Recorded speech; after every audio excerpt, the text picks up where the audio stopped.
كوكوبنا سؤالها جعلها إن كوبنا وقتنا وديري هاي حلبانا سينا إن قبلها ونسوقيان سأل سؤالها وسوق قبل وقتنا أو مغانسونه قف كستابا عن هاي عن جعلها إن أنا بارمر كهرب هذا كان شيء يقارنا ومرقاتي فرقارنا محوها حق قال يانو هاي وحن جعلها إن ضد إذا قبل لعبه محوها محوكها اللي أنتي وهذا جبريل إبراهيم عبد الله مسق ماسقة أما حتى يد حولها دلوين عدالة الدهرة يقابك وهبون ضد الصوماليات أي كدورن هاي هجامياشي بريتو وحن جعلها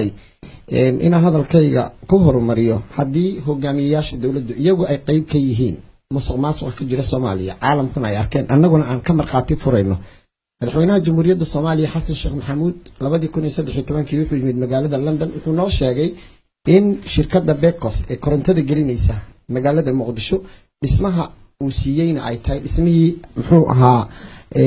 إناية ولقو قدر قيمها العقد وما تجو غشاني 20 مليون إلى 60 مليون إن إكسشينج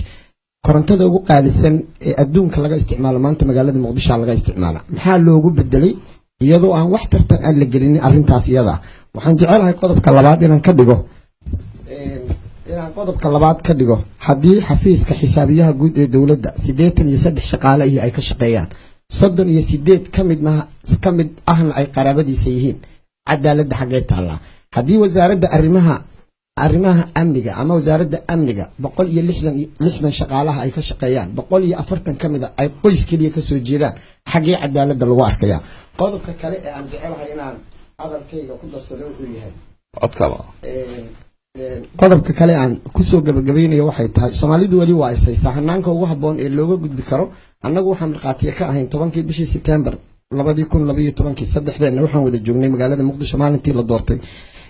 current regime-ka Soomaaliya ka jira ku talagalkooda Jibriil hadaan shacbiga Soomaaliyeed been u sheegaynin rabitaankoodu marna ma ahayn doorashadii iyagoo lagu doortay xitaa mid u dhiganta in shacbiga Soomaaliyeed gaarsiiyaan marna kama shaqeyneen waxaad sheegtay intii aad hadlaysay marqaati fur ku saabsan oo ahaa in ay ku dadaalayeen ra'iisul wasaare shaqadii ay qaban lahaayeen ma qabaninba aad u mahadsan tahay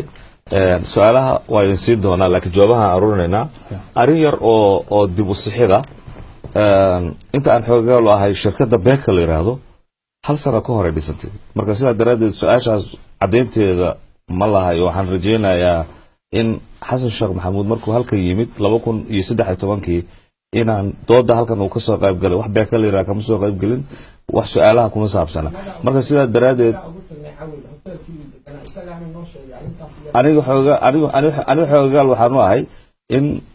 shirkadda